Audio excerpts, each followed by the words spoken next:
going to land. The core collapse stuns him out of his suppressing fire, and Saw is useless. So it makes sense to not want a second pick Saw, but I think they really could have. They could just ban away that Celeste because it is the main counter. Scarf, Samuel, it looks like that can be body blocked, so their skill shots are not as bad. But maybe they just wanted to pick Vox for themselves, so we're not going to get to see a second Saw today, at least in this game. But but the Vox makes sense because now what are you going to pick against it? Blackfeather was first banned, so that can't be picked to try and counter this Vox. They're going to have to settle on something like a Kestrel, who if gets hit by a chain from Churnwalker, Kestrel is in so much trouble. Yes, so I do think that it's likely to be that the Kestrel pickup, as we've seen it previously matched up against the Vox, and I think that coming through there, they're actually going to go with the dual pick, but speaking on that Saw ban that came out from the side of Renagades is more so if you know that you want to pick up the Vox, you just didn't want the Saw to be on the enemy team, especially with Elira. That's a big no. So that ban making a lot of sense there. And Vox, as it can be put to the same aggressive use if you get that early advantage. But look at this, the CC left and right coming out from the side of Nebulae going into this match. And it's also got a very good engage to it there as well as disengage. Yeah, they have nice engage with Lyra, but Lyra synergizes better with poke comps with her heal. It's a much more dive-oriented comp. I think Nebulae haven't got the best synergy in draft, but they have quite a strong composition. Last pick could be a jungle Samuel, would work fine against this Batiste. They're going to go Fortress though. That's not a great dual counter. It's not a great Batiste counter, but it is a really good Lyra counter. So we're going to see a most likely jungle Crystal Fortress. And I hope we see the Aftershock this time as opposed to the Stormcrown first item. If Batiste decides to be aggressive against Fortress before Fortress hits level 6, it could be tough for Renegades. Crystal Churnwalker. maybe. Churnwalker has a 50% CP ratio on his A and a 1% on his B and 1% on his ult. We're not going to see Okay, Minimiter. Crush my dreams as you always. But I do think you're right about the CP pick. Instead, it wasn't the most expected pick. We were probably looking at something like another poke comp that was working out well. The Vox and Samuel seemed to synergize well together, at least from what we've seen, or what we saw on the display from Impunity. Of course, on the side of Nebulae, when they tried picking up Vox and Samuel, what Luxuria, how he put it was they didn't play aggressive enough, but I felt it was quite hard for them to play aggressive into that Saw comp. So it was a tough position they were put in. But in this case, the Samuel could do pretty well. You don't want to be close to the CC available from the side of Nebulae, but if you do happen to get locked down in it, and because there's so much there, you will get forced out of your Drifting Dark, and that really negates a lot of his kit. Yeah, Batiste can try and keep Samuel out of that Drifting Dark with the Ordained, but generally as Samuel, you should be so far away from Batiste that he's not going to get in range to land his Ordained. If you get within range of that, you're dead to duel anyway, so being stuck out with those Drifting Dark is the least of your concerns. I'm very interested to see how Nebulae are going to use this duel, whether we're going to see a duel full glass cannon push lane that we've seen before. Sometimes they just bait the fight, try and get those 3 targets as quickly as possible, by Jewel just pushing the lane up. But there are other ways to play. They can try and go for maybe more sustained, maybe a breaking point works quite well on Jewel given how much damage that she has got. But definitely against this Fortress, I think they have to be aggressive early on. Even though Batiste isn't that good at still invading, but he can do really well, especially against this Fortress. Yep, and we will have to see. I think a fairly decent drop from both teams, if I must say. I do like the one pick I do like from the side of Renegades is that of the Vox. I think will kind of stand above the rest in terms of scaling. Yeah, but we are now loading into the house to unfold for the second game between these two teams. We're going to have to find out what they're going to go for. Let us know which team you think is going to take this game. But casting this game, once again, it is yourself, Jewel, and Luxuria. Hello, and what a weird draft coming through from Nebulae. I had thought Jewel, when 2.9.1 dropped, I kept and I constantly say that Jewel is a relatively strong hero, but I did not see it ever on the fold, and when we did see it, it was in challenges and was played by Onager, which is Jewel main, but we haven't quite seen Jewel coming through from Nebulae at all, so it is quite a surprise pick if you were to ask me, but Uni will definitely scale better as compared to Jewel. Jewel has got very high burst, but then that is provided you land those Thunder Strikes. And Uni being such a mobile hero on that box, I think it'll be quite difficult. Yeah, and you talked about Nebulae previously needing to play more aggressive. I think it's important once again that they do just that. I love the time that we might see Renagades jumping into their hands, especially with a Fortress pickup. SNK going really low to that Jewel, fairly on, almost falling. But back to my point of that being really going in there, they will be able to get the Ordained off and force them into a situation where they're able to get the Jewel very effective into that effective range where they don't want to be turning away from any fights is the problem with the Jewel pickup. I said that comp overall has good disengage to it, but the one weakness is also that Jewel with her front plating will be weak in her back if she's turned away from you. And when going up against a Vox who's just going to be able to chase you down quite easily and have a Churnwalker to pull you back in, if Nebulae ever run from a fight, I think it's going to go in favor of Renagades. It will be, and the chase potential coming through from Renegades is just immense. They have got a Fortress, they have got a Churnwalker that can help with chase. Well, not exactly chase, but just pull you back and just torment you further if you do decide to run away like Trophies now. And even Churnwalker just walking his mech, his mech and that Lyra, that Empress Lyra that we are seeing right now. So, I mean, Fortress. Oh, we are seeing a little skirmish coming through from Iron Guzai, and this is something I would like to see, but Chingy now has got a Storm Guard, will be putting out quite a bit of damage. Yep, there's going to be the Ordained, might be able to win it out if he backs off from a fight, but no, there's going to be the rotation coming down from SNK, and they will be able to pick up the first blood for themselves. A bit of over-aggression. I did say I wanted to see Nebulae being aggressive, but maybe a bit too much, and I thought your comment before, I was kind of thinking to myself, I was looking at the jungle fight, and I hear you talking about Churnwalker taking their mech and their Lyra for a walk, and but it clicked with me that the hooks and chains. But I imagine if the Fortress was an enemy team, it'd be very fitting. You could have Fortress, Koshka, and Glaive. Oh, right, yeah, you can walk two cats, one very big cat, a tiny cat, and a dog, yeah, sure. I mean, I've done that before, so, and it will be pretty funny to watch, but, that first blood going over Chingy, it's not good at all. And although Minimizer said that, he will be expecting and he wants to see an Aftershock first build on Fortress, but I don't think Chingy would go that path. He will settle probably just for that banner, and then afterwards just immediately work towards that Aftershock, or rather hopefully work towards the Aftershock to not complete the Storm Crown. You don't quite need a Storm Crown at all. Your first power spike comes from that Aftershock build, and I think the comp coming through from RNG, very good comp overall. Although Iron Build Dive that Ordain can kind of stop the chase from Chingy, but I don't think it is quite enough just yet. But in the lane though, you do see Unigane jumped on there, and SNK actually spending a lot of time in that jungle just helping Chingy clear. And I think putting the confidence, knowing that Uni has the advantage in lane with the range, as long as he's not going to get stunned out, he should be fine. And he has the Sonic Zoom available to him. Vox, a very mobile hero just by nature of his kit. So SNK having a lot of faith in Uni being up in lane on his own. Is even going to go back now, and we do see Chingy rotate up, however, as he has cleared through his own jungle. So Uni not taking any chances, not going to face check that brush where Truffy's was just walking through, and luckily not. But Truffy's looking to steal some farm now, might be able to do so before they actually get caught out. Chingy didn't go down, even though they had the scout trap in that brush.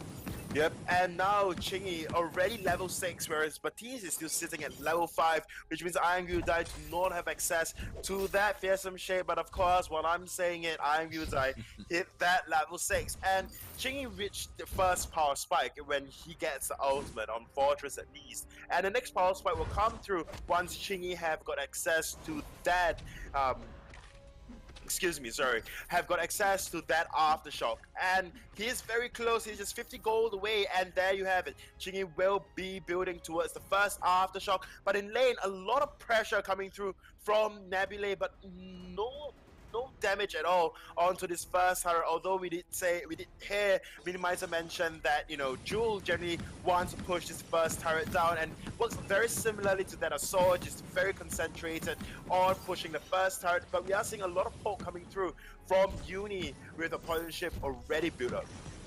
Yep, and we saw very similar rotations coming out from both junglers there. Chingy, although giving away half his farm, you mentioned the fact that he was up in that lane because he had the advantage, he had the level 6 first with the attack of the pack available to him, so was looking for a potential fight, and I think that's what Nebulae were doing when you saw the pressure being put down in lane in return, but both these teams just swinging back and forth for now. Yep, they are swinging back and forth, and SNK doing whatever it takes to just hold this lane till Uni comes back up. Ooh, Chingy going to jump into the Ordain, gets stunned out, but the wave forward does silence most of the team on the side of Nebulae. That's going to bounce to Renagades as they try jump through the fight, but Fierce and Shade will push them back, and they're not going to get anything out of this one. And SNK, both roamers for both teams actually going fairly low themselves. It does open up a window of opportunity for Renagades to push this minion wave all the way up, but they need to be careful of the returning members from the side of Nebulae. There's going to be the trespass onto Renagades, but Batiste manages to pick up the first kill. It isn't the first blood, but it will be a trade out, and now we see that Uni just trying to continue the poke. Chingy going around, and he will get onto that of Lyra picking up a kill, but another trade, and it's, as I said, these teams just swinging back and forth is the best way to put it. Yep, they are swinging back and forth, but the issue right now is that although I say Vox generally would scale better, but we know that trophies on that Jewel, or Jewel in general, will be able to Jewel going in with some massive damage off the Thunder Strikes. Did not land the Rocket Leap, but will be landing the Thunder Strike for the kill. Iron die there as well, just to make sure they would secure that. And Uni getting a bit cheeky, wanting to go for that mid-trian of Iron Die's jungle, gets caught out and punished for it. And you were just talking about Uni, although being that hero who should scale up well, is getting, I guess, counted, but Truffy's just putting up a good fight on the Jewel, out damaging them right now. Yep, like I mentioned earlier on, Jewel generally wants to build very hard weapon power. Jewel is not about taking damage. He wants to land powerful big red numbers with those Thunder Strike, and with the pairs coming through on Thunder Strike, I'm not surprised, as Truffy's is going for the double Tyrant's Monaco, or in fact triple Tyrant's Monaco, just to put out extra damage overall. And SNK at this point really cannot quite absorb any form of damage coming through. Yep, and not many of the team on the side of Renegades can absorb much damage, as they all are quite squishy at this moment. And with that Sorrow Blade into the initial Tyrants coming out from Truffy's on the Jewel, it's just so much burst instantly, and they have no form of healing and sustain, such as that of Nebulae's Lyra with Truffless on the Lyra. There's going to be more Ordained. Uni forced to use his block to get out there, did not want to take any more damage than he needed to. Yep, although SNK riding on a churn hype, churn train, but it's just not performing. And SNK using a great trespass to keep enemy away. Might even pick up a kill onto Trophies, who got caught out under turret. Took a few too many hits there. That's just the big red burn to clear lane and put down some extra damage. But look at this, Chingy full health jumping into the fight. Might give Renegades the advantage they need, but SNK, you said before, cannot absorb the damage he needs to. And even with Futility of Life, his team's just not able to put out the, oh no, Rocket Leap onto SNK, the bait perhaps, because of the fountain being popped on Renegades, and the fight could be turned around in their favor as Attack on the Pack use. They get rid of the Wolves in an instant, and now Renegades have lost their chance to turn a fight around, but they will save their turret for now. So perhaps that's all they are going for, and just aiming for that mid to late game, as these teams still even. I was going to say fairly even, but they are straight even across the board. Yep, and what Chan Walker's kit does is the more hooks you have, and you know, the more people or more players hook to you, you get more healing. But it's just so futile now because it is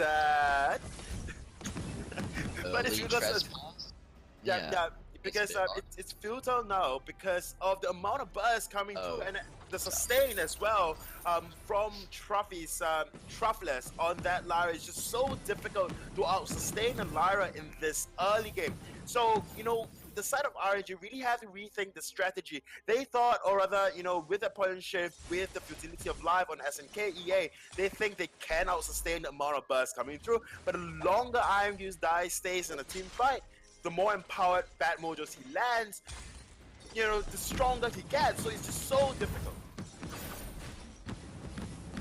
Yep, and we will see a bit of an engage here coming out from the side of Renagades, but Nebulae short to fight back. Vespa Ordained keeping SNK in the fight, and Crucible being forced out. SNK going very low. He doesn't have the chains on just yet. You can see them going on now, and he gets a bit of that health back, but there's also the Fountain still in his back pocket to save his team, which is going to be pop right now. And when we look over to the side of Nebulae, they've already used that Fountain. Here could be the chance for Renegades to really push a fire in their favor, but everyone's so very low. Batiste will be the first to fall, and Uni trying to chase through does have that breaking point now. And as I said, Renegades didn't want to take the fight before, but now seem to be in a bit more control here as we see them push onto this turret. Chingy diving in deep, needs to be careful of a final strike, so it looks like SNK will go down. Uni gets the turret and is still trying to go for something else, but no, he will fall to that of Jewel more than likely. The block coming out, just prolonging his life and prolonging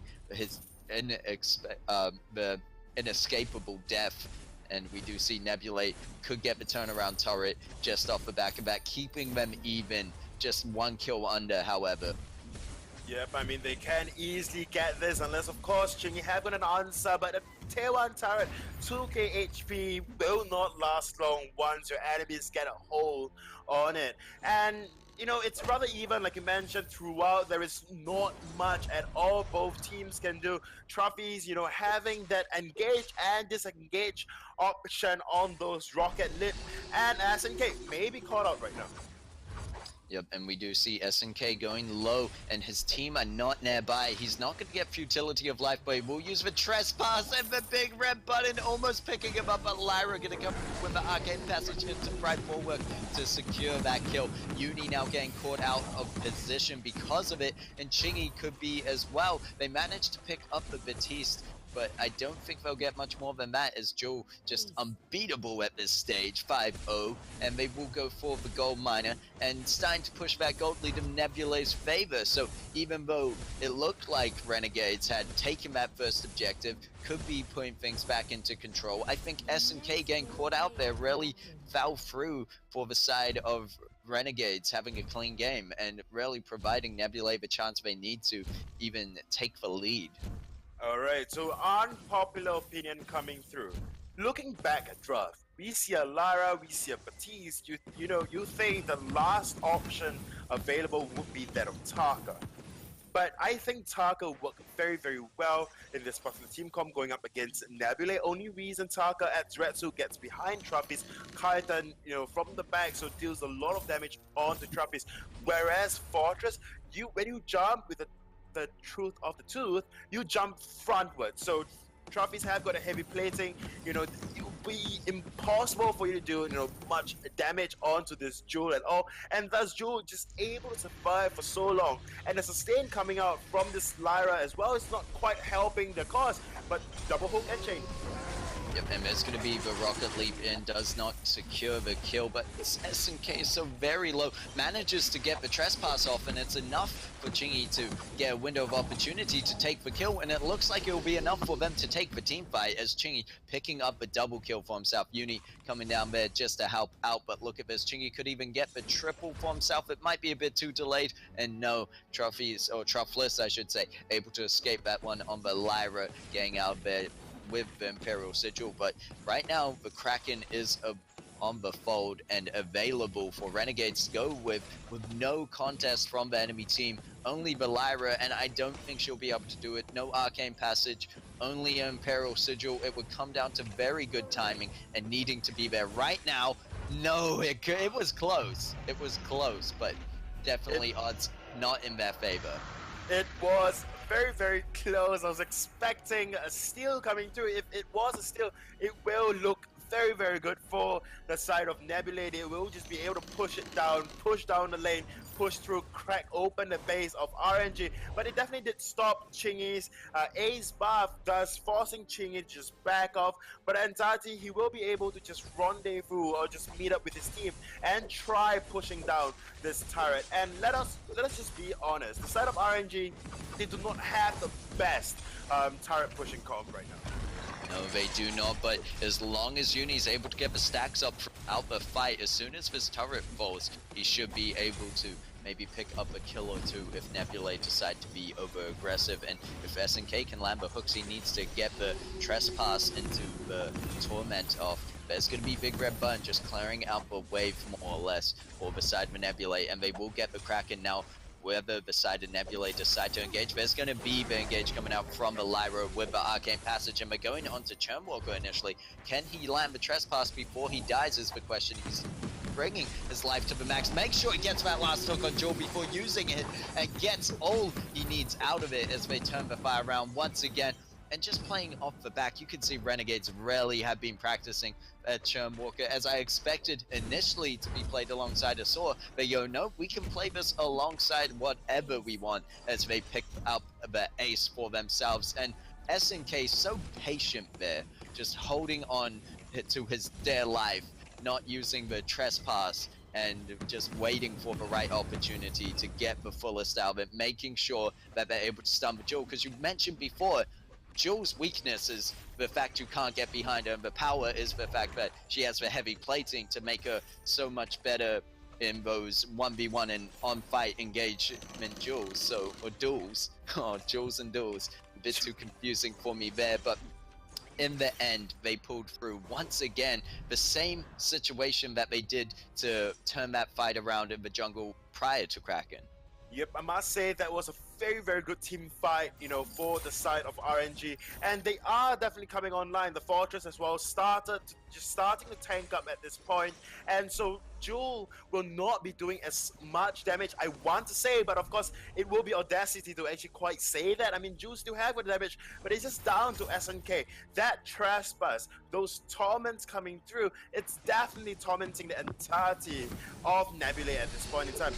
Truffy's only job, really, bright bulwark, try to stop the trespass from coming through. If not, then block it out. Not the easiest stun to block out because it's not direct, and you don't quite know when it's gonna land, except for the the yellow things, the yellow Churnwalker you see around you. That is quite the telltale sign, but it's only for like less than half a second before the stuns actually lands. Yep, and for now we do see SNK very low at the start of this fight, and not really in any situation to engage on a fight, but as we said, if he gets that opportunity to get those hooks off, he will go in off the back of that. There's going to be Big Red Bun coming through from Nebulae's side. Obviously Truffy's on that Jewel, and Stein, speaking of Truffy's, it seems like they're starting to fall off. They're not having the impact they need because they're not able to get the damage off and get in range now that Uni and Chingy just able to kind of dance around them at this point. But we will have to see what they can do as they continue to push the lane minions. At least Truffy's able to do that job, and kind of similar to what Minimaya said of and what you brought up earlier of the Jewel pickup need to be very objective focused a lot of the time, because they have that potential. And once again, a triple stun off the trespass, but there's going to be the fearsome shade off the back of it. So very good reactions from the side of Nebulae, and it looks like Renegade's key card is gone, and they will have to try a different strategy as Nebulae continue to push into this tier 2 turret. Yeah, the tier 2 turret will definitely go down. 400, 600 damage on that turret. Definitely do not look good for the side of RNG. This Jewel definitely giving the side of RNG tons of problem. And I know I went a bit forte there, and that is because I thought Uni would spot out that pot home. But what RNG can do at this point, just make sure all of their ultimates are online, have SNK land those hooks, well, duh, but you know, you really need to just team up with Uni as well. We saw a very good trespass coming through earlier on from SNK, but there was no follow-up whatsoever because his team RNG was just very low, too low to just execute anything for their side, for their team Combat East. And of course, Uni plays a very big part. Wait for it, silencing out the Crucible even for less than a second will definitely help land those trespass. And if you can get trophies to just turn around, try to run away, it is your trump card. You can just go for the team fight.